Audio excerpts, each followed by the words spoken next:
शिवशक्ती प्रार्थना ह्या चॅनलमध्ये तुमचं खूप स्वागत आहे. श्री स्वामी समर्थ. आता मी तुम्हाला सांगणार आहे, सोमवती अमावस्येच्या दिवशी आपल्या मुलांच्या अंगावरून ही एक गोष्ट उतरवायची आहे. ही दर अमावस्येच्या दिवशी आपल्याला करायची आहे. बघा ही कशी करावी, का करावी याबद्दल तुम्हाला सांगणार आहे. बघा 13 तारखेला म्हणजे आता अमावस्या कधी सुरू होते तर 13 तारखेला सोमवारच्या दिवशी सोमवती अमावस्या म्हणून सुद्धा ओळखली गेली आहे. म्हणजे 2 दिवसाची अमावस्या आलेली आहे. एक 13 तारखेची आणि एक 14 तारखेची. 13 तारखेला अमावस्या सुरू होते संध्याकाळी 6:50 आणि मंगळवारच्या दिवशी 14 तारखेला अमावस्या समाप्त होते दुपारी 3:13 अमावस्या समाप्त होणार आहे. म्हणून आपल्याला ह्या अमावस्येच्या दिवशी प्रत्येक आईने हा उपाय करायचा आहे. आता तुमचे मुलं लहान असू द्या, मोठे असू द्या, मुलगी असू द्या, मुलगा असू द्या, आता मुलं छोटे पण असले तरी चालतील आणि 13-14 वर्षाचे, 18 वर्षाचे, 20 वर्षाचे असतील तरी सुद्धा आईने हा उपाय आपल्या मुलांच्या अंगावरून ही एक वस्तू ओवाळायची आहे.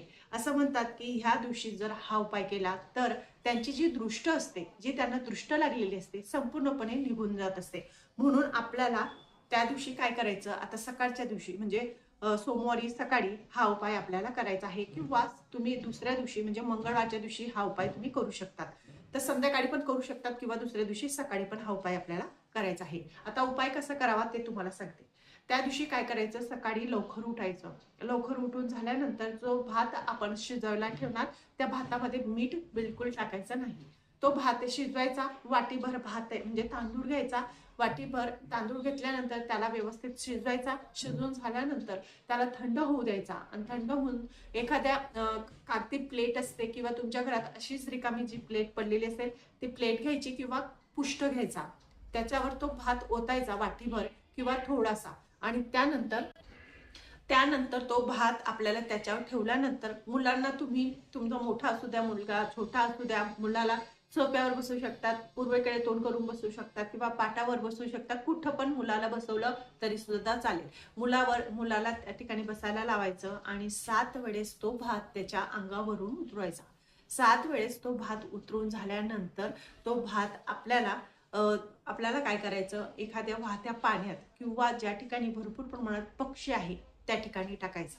आता तो भात असा का टाकावा, तर याच्याने असं म्हणतात की सोमवारच्या दिवशी जर आपण भाताने आपल्या मुलाच्या अंगावरून जर ही दृष्ट उतरवली तर त्याची जी दृष्ट आहे ती संपूर्णपणे उतरत असते, ती संपूर्णपणे निघून जात असते. म्हणून अमावस्येच्या दिवशी असं प्रत्येक अमावस्येला आपल्याला करायचं आहे. असं जर तुम्ही दर अमावस्येच्या दिवशी केलं तर त्यांच्यामध्ये भरपूर प्रमाणात असे तुम्हाला अनुभव यायला मिळतील. म्हणजे मुलांमध्ये असे काहीतरी चेंजेस झालेले तुम्हाला दिसतील. जे मुलं खूप चिडचिड करतात, रागराग करतात, सारखं रडत असतात, कोणत्या ना कोणत्या कारणावरून खूप असं स्वतःला मनस्ताप करून घेतात किंवा सारखं आजारी पडत असतात आणि त्यांचं मनस्थिती लागत नाही, अभ्यासामध्ये लागत नाही, कुठं खेळण्यामध्ये लागत नाही आणि सारखं त्यांना काही ना काही होत असतं, कुरबुर त्यांची चालूच असते. म्हणून मोठा असू द्या, छोटा असू द्या, या मुलांच्या अंगावरून आपल्याला 7 वेळेस तो भात उतरवायचा आहे आणि वाहत्या पाण्यात किंवा एखाद्या झाडाखाली तो टाकून द्यायचा आहे. असं जर आपण दर अमावस्याच्या दिवशी करायला लागलो तर त्यांच्यावर कधी त्यांना दृष्ट लागणार नाही आणि लागलेली असेल ती ती खूप प्रमाणात उतरून जाईल आणि ती दृष्ट त्यांच्यापासून लांब लांबपर्यंत त्यांच्या समोर सुद्धा येणार नाही. त्यांच्यावर संरक्षण कवच तयार होत असतं. म्हणून अमावस्याच्या दिवशी आवर्जून प्रत्येक आईने आपल्या मुलांसाठी हे एक गोष्ट करायचीच आहे. आपल्या मुलांचं संरक्षण सुद्धा होतं, चिडचिडपणा नाहीसा होतो, ते रागराग करतात ते निघून जातं, आजार पण त्यांना येत नाही. म्हणून प्रत्येक आईने हे करायचंच आहे. यामुळे काय होतं, कधी कधी पितृदोषामुळे सुद्धा मुलांना त्रास होत असतो. म्हणजे ज्या मुलांवर पितृदोषाचं म्हणजे ज्यांना वडील नाही किंवा आई नाही त्यांना सुद्धा हा त्रास खूप प्रमाणात जाणवत असतो किंवा त्यांच्या शिक्षणामध्ये अडथळे निर्माण होतात, त्यांच्या करिअरमध्ये त्यांना प्रगती येत नाही, कोणतंच काम होत नाही किंवा खूप प्रमाणात असा त्यांना पितृदोषाचा त्रास होत असेल तरी सुद्धा आईने आपल्या मुलाच्या अंगावरून हे जे भाताचा उपाय आहे तो करायचा आहे. म्हणजे याच्याने लगेच त्यांना फरक जाणवत असतो आणि त्यांना दृष्ट लागत नाही आणि भरपूर प्रमाणात पितृंचा त्रास सुद्धा आपल्याला कमी होण्यास मदत होत असते. म्हणजे आणि याच्याने काय होतं, तुमच्या हातून अमावस्येच्या दिवशी अन्नदान सुद्धा होत असतं. अन्नदान हे सगळ्यात श्रेष्ठ दान आहे आणि अन्नदान हे तुम्ही म्हणजे अन्नदान कसं होतं ते तुम्हाला सांगते. अन्नदान हे तुम्ही पाण्यात जर टाकलं तर त्या ठिकाणी भरपूर प्रमाणात असे जंत असतात किंवा मासे असतात, भरपूर प्रमाणाचे असते म्हणजे पाण्यातले राहणारे जे प्राणी आहेत त्यांना तो भात मिळतो खायला आणि दुसरं म्हणजे जर तुम्ही पक्ष्यांना टाकलं तर पक्ष्यांना तो भात खायला मिळतो. म्हणजे अन्नदान हे तुमच्या हातून होत असतं, जे अमावस्येच्या दिवशी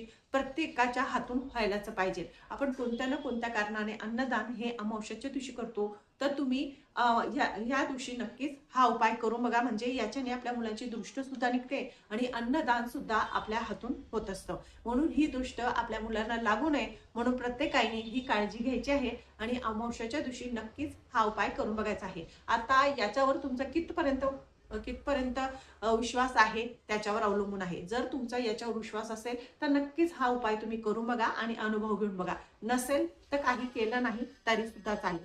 कारण की तांदूळ म्हटला तो समृद्धी देणारा, समृद्धीचं प्रतीक आहे, लक्ष्मी प्राप्ती करून देणारा आहे. म्हणून तांदूळ हा खूप महत्वाचा मानला गेलेला आहे. आणि तांदळाने जर आपण आपल्या म्हणजे भाताने जर आपण आपल्या मुलांच्या अंगावरून दृष्ट काढली तर त्यांच्या आयुष्यामध्ये सुख समृद्धी येते आणि लक्ष्मी प्राप्ती सुद्धा त्यांना होत असते आणि दृष्ट सुद्धा त्यांची निघत असते. म्हणून ही छोटीशी माहिती मला तुमच्यापर्यंत पोहोचवायची होती. माझं चॅनल तुम्हाला कसं वाटतं याबद्दल नक्कीच कमेंट करा आणि झालेली जी सेवा आहे मी स्वामींच्या रुजू करते. श्री स्वामी समर्थ.